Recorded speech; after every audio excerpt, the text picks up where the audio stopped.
नमः शिवाय प्रिय दर्शकों, बात आज हम कन्या राशि की करने जा रहे हैं इस वीडियो में। और विषय वो रहेगा जो बहुप्रतीक्षित था, अर्थात आपको बेसब्री से इंतजार था।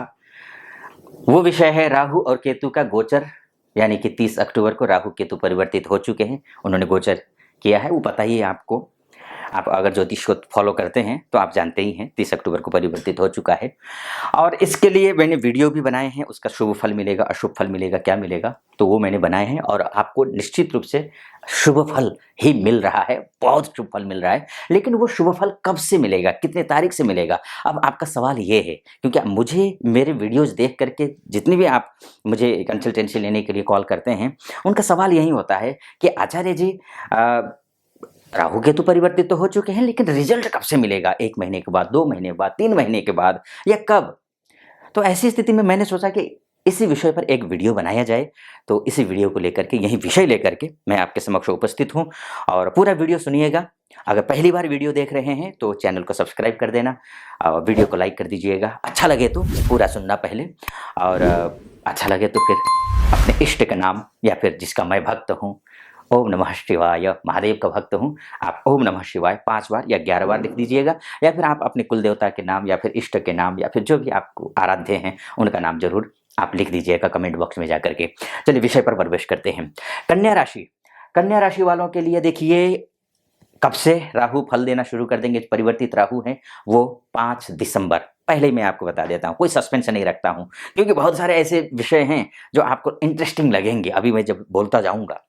5 दिसंबर वो समय सबके लिए अलग है। मेष राशि वालों के लिए तिथि अलग है, और वृषभ राशि वालों के लिए तिथि अलग है, और मिथुन वाले सभी राशि वालों के लिए राहु का जो गोचर है अलग अलग तिथियों में वो एक्टिवेट होंगे राहु। तो आपके लिए कब हो रहे हैं, वो 5 दिसंबर को हो रहे हैं। अब ये 5 दिसंबर में ऐसा क्या है जिससे राहु एक्टिवेट होंगे और आपको फल देंगे? तो वो इसलिए एक्टिवेट होंगे क्योंकि राहु जो है, आप राहु तो एक्टिवेट होंगे, थोड़े कमजोर जरूर रहेंगे, लेकिन एक खूबसूरत बात है वहां पर कुछ ना सही, जो अभी बिल्कुल ही सिचुएशन खराब है ना आपके, तो उस सिचुएशन में राहत देने वाला समय है वो 5 तारीख के बाद का समय। कैसे? आपका जो भाग्येश है वो कौन है, वो शुक्र है।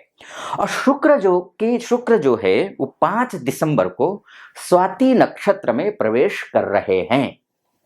कितनी तारीख को, फिर से मैं बोल रहा हूं, 5 दिसंबर को। अब 5 दिसंबर को जब शुक्र स्वाति नक्षत्र में प्रवेश करेंगे, तो स्वाति जो नक्षत्र है उसके स्वामी कौन है, वो राहु है। आप समझ रहे बात? अब राहु के नक्षत्र में जब प्रवेश करेंगे, और राहु क्या है आपके, अभी परिवर्तित हुए हैं। अब भाग्येश शुक्र जब राहु के नक्षत्र में आ जाएंगे तो राहु को बल मिलेगा। बल मिलना जरूरी है, क्योंकि राहु अभी जो है 30 अक्टूबर को ही चेंज हुए हैं, तो अभी ये कमजोर हैं। कोई भी ग्रह शुरुआत में जब राशि परिवर्तन करता है, या तो वो बाल अवस्था का होता है या फिर वो मृत अवस्था का होता है। तो ऐसे स्थिति में जो राहु हैं वो 30वीं डिग्री से लेकर के शुरू हुए हैं, और ये अभी कमजोर हैं। और कमजोर कब तक है, ये 25 दिसंबर तक कमजोर हैं, जब तक ये 27वीं डिग्री में पहुंच नहीं जाएंगे। अब 27वीं डिग्री में क्यों, अब ये तो शुरुआत होनी चाहिए थे ऐसे 1 2 3 4 करके, लेकिन ये तो एकदम 27 डिग्री में ऐसे कैसे पहुंच गए? तो इसमें ऐसे है कि क्योंकि राहु और केतु जो ग्रह होते हैं वो वक्री होते हैं, और वक्री जो ग्रह होता है वो रेट्रोग्रेड जो ग्रह होता है ना, वो 30 29 28 27 26 25 24 इस तरीके से चलता है। तो अभी क्या हुआ कि 30 तारीख को वो 30 डिग्री में था, फिर 29 में, फिर 28 में, फिर 25 दिसंबर को वो आपको कहाँ पहुंचेगा, ये 27वीं डिग्री में प्रवेश करने लगेगा। और जैसे ही प्रवेश करेगा वो बली हो जाएगा, और वहां से तो निश्चिंत रहिए, अच्छा होगा ही होगा। लेकिन आपके लिए खुशखबरी ये है कि 25 दिसंबर तक का भी इंतजार नहीं करना पड़ेगा आपके लिए। 5 दिसंबर से लेकर के राहु के नक्षत्र में जैसे ही आपका भाग्येश शुक्र पहुंचेंगे, वैसे ही आपके लिए शुभ फल देना शुरू कर देंगे। अब भाग्येश क्यों? भाग्येश इसलिए क्योंकि भाग्यम फलति सर्वत्र न च विद्या न च पौरुषम। अगर भाग्य अच्छा हो तो आपके लिए हर एक चीज हासिल कर सकते हो, चाहे आप बिजनेस करते हो, चाहे आप जॉब करते हो, चाहे आप अन्य किसी क्षेत्र में हो, चाहे मैन्युफैक्चरिंग का काम करते हो, ट्रेडर हो, या फिर आप जो है डिस्ट्रीब्यूटर हो, या फिर आप शेयर बाजार में पैसा लगाते हो, इन्वेस्ट करते हो, सबके लिए 5 दिसंबर से शुरू हो रहा है अच्छा समय, और उसके बाद अच्छा होगा ही होगा। और फिर 25 दिसंबर से 5 दिसंबर पहला, और उससे पहले भी एक अभी मैं बताऊंगा, लेकिन वो चुनिंदा लोगों के लिए है, जो किस फील्ड में वो लोग हैं उनके लिए। उससे पहले भी वो तिथि भी मैं बताऊंगा, लेकिन अमूमन देखा जाए भाग्य के दृष्टिकोण से 5 दिसंबर का समय है। एक दूसरा जो समय है वो 25 दिसंबर, जहां राहु बलवान हो जाएगा, वो है। तो एक दो बात। तीसरी बात अब आते हैं, जैसे कि अब 24 नवंबर को राहु के ही नक्षत्र में शनि महाराज चले जाएंगे। अब राहु के नक्षत्र में शनि महाराज चले जाएंगे, यानी कि आपके कौन है शनि महाराज?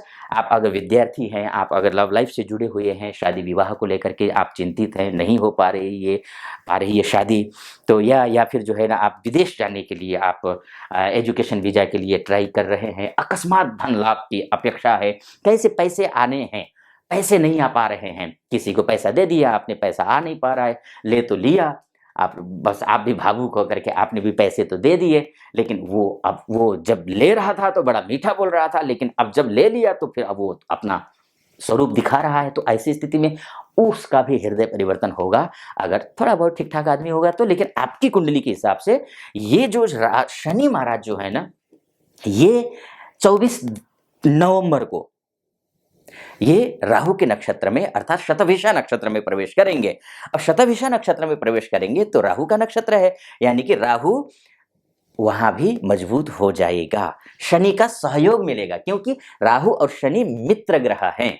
तो वहां भी राहु को, क्योंकि देखिए कोई कमजोर होता है ना, उसको अपनों का साथ मिल जाए ना, वो बलवान हो जाता है। आप व्यवहारिक तौर पर भी देखें ना, आप अगर कमजोर हैं, बहुत दुखी हैं, कोई आकर के आपको झूठा ही आश्वासन दे दे, तब भी आपको बहुत मोटिवेट होते हैं आप। उसी तरीके से राहु है, राहु कमजोर है, अभी भी राशि परिवर्तन किया है, अच्छी जगह पर गया है, अच्छा फल देगा, कोई संदेह नहीं है, लेकिन कमजोर है। ये जो दो, शुक्र और शनि का साथ मिल जाएगा तो आपके लिए अच्छा, भाग्य भी अच्छा होगा, लव लाइफ भी अच्छी, शिक्षा का क्षेत्र भी अच्छा होगा, संतान के लिए कोई प्लान कर रहे हैं तो उसके लिए भी अच्छा होगा। ये तो बात हुई कब से?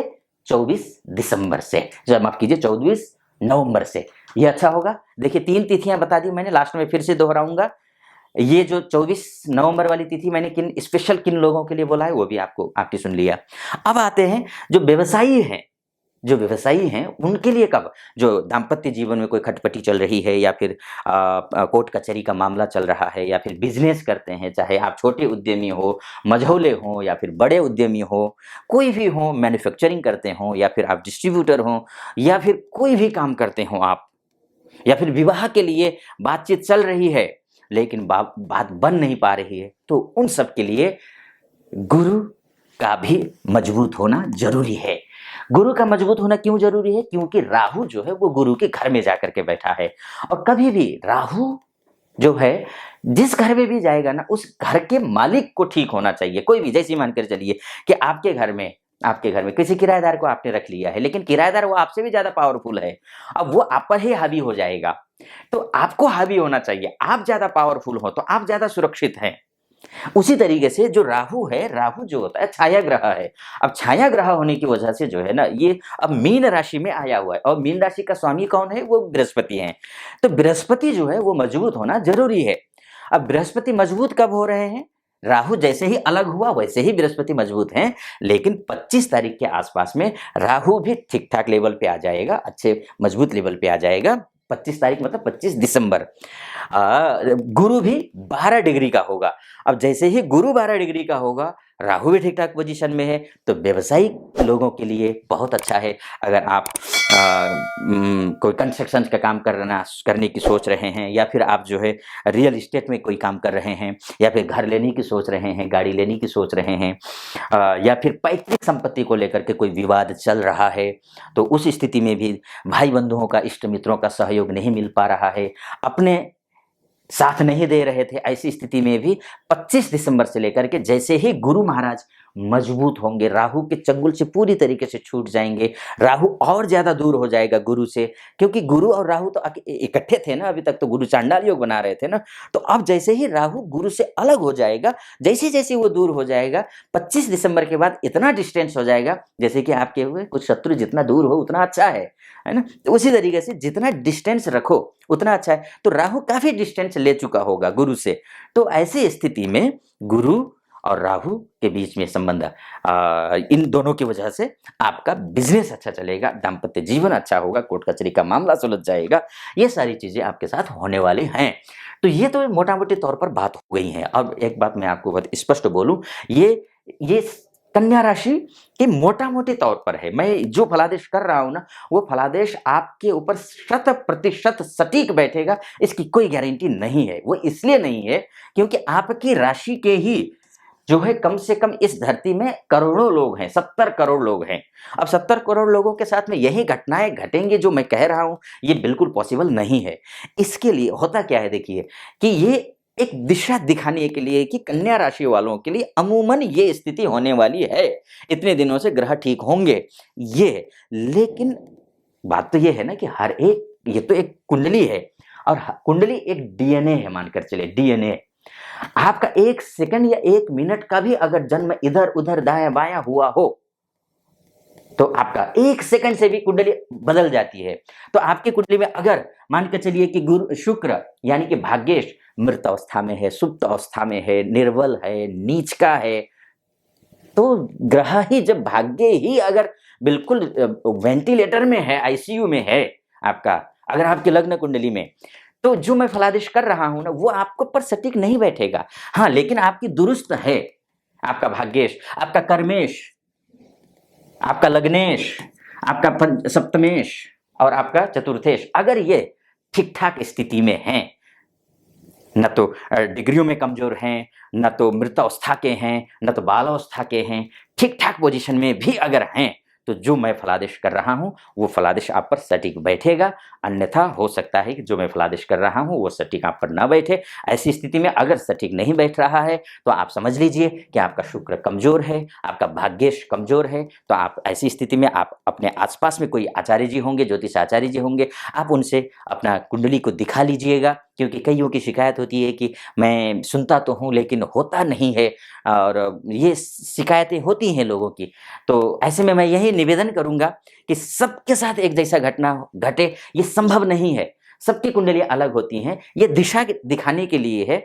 आप अपने आसपास के ज्योतिष आचार्य जी को आप कुंडली दिखा लीजिए। अगर आप सहज नहीं है, ऐसी स्थिति है कि नहीं दिखाना चाहते हैं, चलिए ठीक है, या फिर किसी के पास कोई सहज नहीं होता है, कोई ऐसी स्थिति में होता है कि कोई आसपास में ज्योतिषी जी है ही नहीं, तो ऐसी स्थिति में नीचे नंबर लिखा हुआ है, उस नंबर पर आप कॉल कर लीजिए, हमारे प्रतिनिधि से आप बात कर लीजिए, और मुझसे बात करने के लिए आप अपॉइंटमेंट भी ले सकते हैं और विस्तार से अपनी कुंडली में कौन सा ग्रह कितने डिग्री का है, ये फल देगा या नहीं देगा, या कब से देगा, किस क्षेत्र में जाना चाहिए, क्या करना चाहिए, संपूर्ण विश्लेषण हम कर लेंगे। तो इस विषय को, खैर मैं बहुत लंबा हो जाएगा वीडियो, कुछ उपाय भी आप कर लीजिएगा। अगर ये भी नहीं कर पाते हैं तो ऐसी स्थिति में शुक्र की पूजा कर लीजिएगा और बुध की पूजा कर लीजिएगा, उसके साथ साथ में गुरु की पूजा कर लीजिएगा, यही निवेदन रहेगा। फिलहाल इस वीडियो को मैं यहीं समाप्त करता हूं। आपको कैसा लगा वीडियो? अच्छा लगा हो तो चैनल को सब्सक्राइब कर दीजिएगा, पहली बार देख रहे हैं तो, और वीडियो को लाइक कर दीजिएगा। यहाँ तक आप पहुँचे हैं मेरे साथ साथ मुझे सुनते हुए, तो स्वाभाविक रूप से अच्छा लगा होगा, जरूर लाइक कर दीजिएगा। कमेंट बॉक्स में जा करके ओम नमः शिवाय 5 बार जरूर लिख दीजिएगा। फिलहाल अनुमति दीजिए। ओम नमः शिवाय।